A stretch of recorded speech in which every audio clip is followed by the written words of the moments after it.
नमस्कार दोस्तों, आपका बहुत बहुत स्वागत है। दोस्तों, आज हम इस वीडियो में बात करेंगे एक यूएस आईटी रिक्रूटर जब किसी कैंडिडेट को क्लोज करता है तो किन किन बातों का उसे ध्यान रखना चाहिए या किन किन क्वेश्चंस को वो करता है। दोस्तों, मेरा नाम है विनोद और आप देख रहे हैं मेरा यूट्यूब चैनल जिसका नाम है विनोद सिंह ठाकुर। दोस्तों, यदि आपने मेरे यूट्यूब चैनल को सब्सक्राइब नहीं किया है तो प्लीज़ सब्सक्राइब माय चैनल ताकि आपको मेरे जॉब से रिलेटेड नए नए वीडियोस के नोटिफिकेशन मिल सके। दोस्तों, बिना किसी देरी के हम जानने की कोशिश करते हैं एक यूएस आईटी रिक्रूटर या आईटी रिक्रूटर जब किसी यूएस कैंडिडेट को क्लोज करता है तो किन किन बातों का उसे ध्यान रखना चाहिए। मान लीजिए दोस्तों, आप एक यूएस आईटी रिक्रूटर है या एक टेक्निकल रिक्रूटर है, आप किसी पोजीशन पे काम कर रहे हैं। ठीक है, मान लीजिए ये पोजीशन लो एंड भी हो सकती है और हाई एंड पोजीशन भी हो सकती है। लो एंड पोजीशन का मतलब ये है कि एक ऐसी पोजीशन जिसका जो पे रेट है वो कम हो। मान लीजिए पे रेट $15 से $20 के बीच हो सकता है। और हाई एंड पोजीशन का मतलब यह है कि पोजीशन की जो पे रेट है बड़ी पे रेट है या ज़्यादा पे रेट है। मान लीजिए $50, $100, $150 कुछ भी हो सकता है। आप एक रिक्रूटर है और आप किसी पोजीशन पे काम कर रहे हैं। मान लीजिए आप किसी वेयर हाउस पोजीशन पे काम कर रहे हैं और पे रेट है $17 एन आर। ओके, मान लीजिए आपको जब भी आप किसी पोजीशन पे काम करते हैं तो सबसे पहले आपको जॉब डिस्क्रिप्शन पढ़ना चाहिए, अच्छे से समझ लेना चाहिए जॉब डिस्क्रिप्शन, और आपको जॉब लोकेशन के बारे में भी अच्छे से पढ़ लेना चाहिए। ठीक है, जॉब डिस्क्रिप्शन की अगर कुछ कंडीशन है नीचे या कुछ पॉइंट्स है तो उसे अच्छी तरह से पढ़ लीजिए कि क्लाइंट को कैसा कैंडिडेट चाहिए और कैसा कैंडिडेट नहीं चाहिए। मान लीजिए फ्रेंड्स, आप किसी वेयर हाउस वर्कर पे की पोजीशन पे काम कर रहे हैं और पे रेट है $17 एन आर। जॉब लोकेशन है प्रिंसटन न्यू जर्सी। ठीक है, और क्लाइंट कुछ भी हो सकता है। मान लीजिए इंटेल है। ठीक है, मान लीजिए इंटेल है, ऐसा ज़रूरी नहीं है कि इंटेल ही ले, आप कोई भी एक क्लाइंट है। आप एक अगर टेक्निकल रिक्रूटर है या आप यूएस रिक्रूटर है या नॉन आईटी रिक्रूटर है, ठीक है, तो आप कई तरह की नॉन आईटी पोजीशन पे भी काम करते हैं। तो सबसे पहले तो जब आप कैंडिडेट को मतलब कैंडिडेट को कॉल लगाते हैं तो सबसे पहले तो आपको जॉब डिस्क्रिप्शन बताना है कि आपको कैसा कैंडिडेट चाहिए। पहले तो उससे पूछना है आपको कि right now are you looking for job और जॉब चेंज। फिर आपको जॉब के बारे में बताना है, warehouse worker, job location के बारे में बताना है, ड्यूरेशन ऑफ द प्रोजेक्ट या कॉन्ट्रैक्ट का ड्यूरेशन के बारे में बताना है कि ये 6 महीने कॉन्ट्रैक्ट है, 1 साल है, 3 महीने है, जो भी है आपको साफ साफ बताना है। और उसके बाद आपको आपका क्लाइंट का नाम बताना है। फिर आपसे पूछना है वुड यू बी इंटरेस्टेड। अगर कैंडिडेट बोलता है कि या आई एम इंटरेस्टेड, फिर आपको सबसे पहले देखना है कि कैंडिडेट का जो रेज्यूमे है वो अपडेटेड रेज्यूमे है या नहीं है, या कैंडिडेट से आपको क्वेश्चन करना है।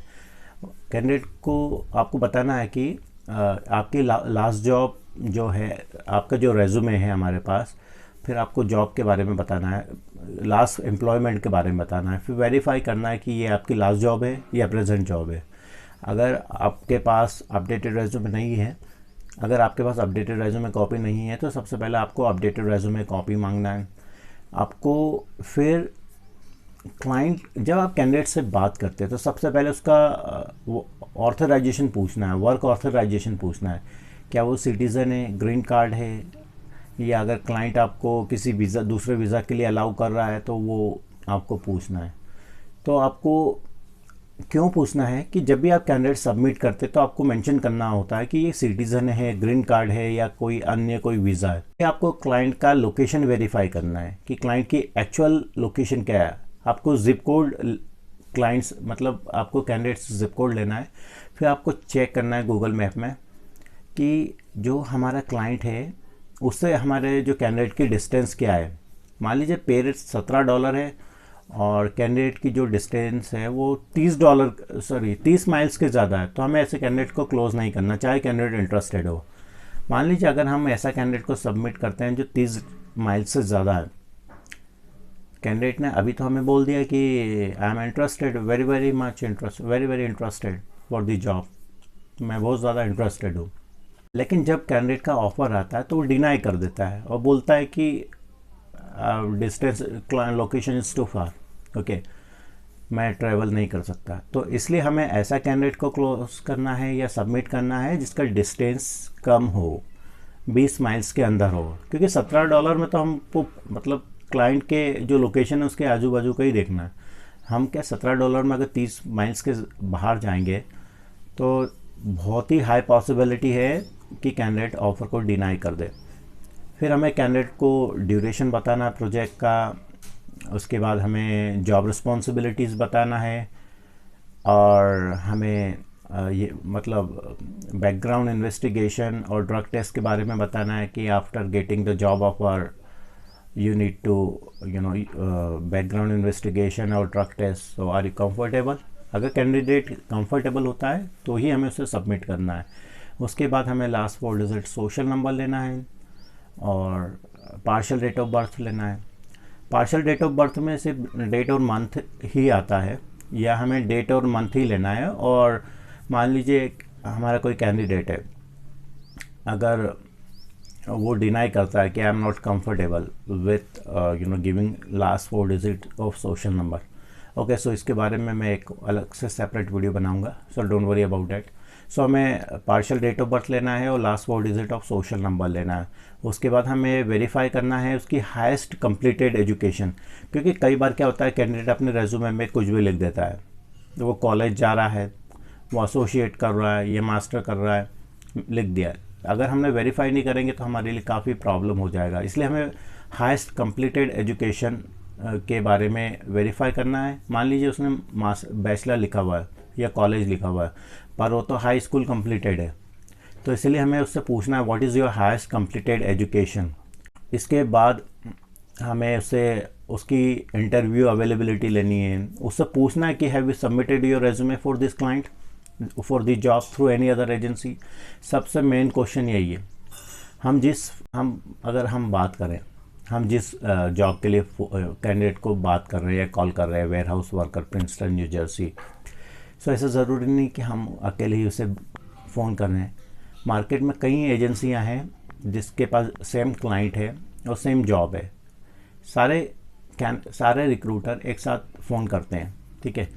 तो अब अगर कैंडिडेट ने पहले ही सबमिट कर दिया है सेम रोल के लिए और हमने उससे नहीं पूछा कि have you submitted your resume for same job with same client through any other agency, और अगर हम उसे सबमिट कर देते हैं तो हमारा जो सबमिट है वो डुप्लीकेट हो जाएगा, तो ये हमारे लिए अच्छी बात नहीं है।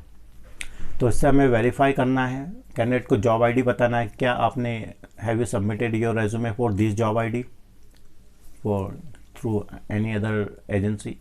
अगर वो बोलता है कि I have not submitted my resume for से दिस जॉब आईडी, सो फिर हमें सबमिट करना है।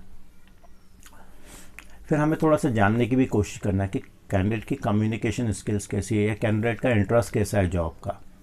उससे अवेलेबिलिटी पूछना है कि what is the good time to call you if I get something for you, if I get positive for you after submitting your resume, ठीक है।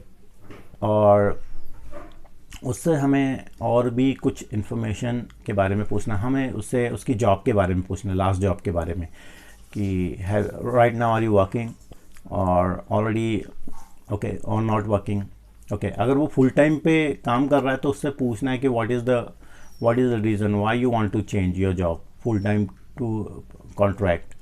तो हमें ये ध्यान रखना है कि हमें ऐसे कैंडिडेट को सबमिट नहीं करना है जो ऑलरेडी फुल टाइम पे काम कर रहा है। तो आप खुद ही सोच सकते हैं कि अगर कोई फुल टाइम का एम्प्लॉई है तो बेनिफिट्स डेफिनेटली उससे बेनिफिट मिल रहे होंगे, और हमारी कॉन्ट्रैक्ट जॉब है तो बेनिफिट नहीं मिलेंगे, या बेनिफिट भी मिलेंगे तो इतना वो नहीं है क्योंकि हमारी कॉन्ट्रैक्ट जॉब है। तो ये मतलब लॉजिकल नहीं है कि कोई फुल टाइम का कैंडिडेट मतलब कॉन्ट्रैक्ट पाएगा। तो हमें विशेष ध्यान रखना है कि ऐसे कैंडिडेट को सबमिट नहीं करना है कि जो फुल टाइम पे काम कर रहा है, ठीक है। क्योंकि फुल टाइम का कैंडिडेट अब मतलब हाँ तो बोल देगा, आपको आरटीआर कंफर्मेशन भी दे देगा, लेकिन जब ऑफ़र आएगा तो वो डिनाई कर देगा कि I am working on full time. तो ये विशेष बातों का आपको ध्यान रखना है। इसके अलावा हमें उसके जॉब को वेरीफाई करना है, उसका रेज्यूमे देखना है कि उसने कहाँ क्या काम किया है, ठीक है। ये सारी बातें हमें ध्यान में रखना है। उसके रेज्यूमे को चेक करना है कि उसने उसका रेज्यूमे में जितनी भी कंपनियों में उसने काम किया है, ठीक है, उन कंपनियों के एम्प्लॉयर का, कंपनियों के नाम लिखे या नहीं, जॉब लोकेशन लिखी है या नहीं, या duration of the job mention की है या नहीं, जॉब टाइटल मेंशन किया है या नहीं, और जॉब रिस्पॉन्सिबिलिटीज़ मेंशन की है या नहीं। अगर नहीं की है तो हमें कैंडिडेट को हमें बोलना चाहिए कि आप ये मेंशन कर लीजिए, प्लीज़ मेंशन या please update your resume, okay. और हमें ऐसी जॉब रिस्पॉन्सिबिलिटी मेंशन करवानी है जो हमारे जॉब से रिलेटेड हो, अगर कैंडिडेट को रियल में कोई एक्सपीरियंस है, ठीक है। हमें अलग से कुछ फेक रेज्यूमे नहीं बनाना है, हमें ऐसा मतलब ऐसी प्रैक्टिसेस को फॉलो नहीं करना है या फेक मतलब कुछ भी जॉब रिस्पॉन्सिबिलिटी मेंशन कर दी। अगर कैंडिडेट को वाकई कोई एक्सपीरियंस है, रियलिस्टिक एक्सपीरियंस है, तो ही हमें मेंशन करना चाहिए।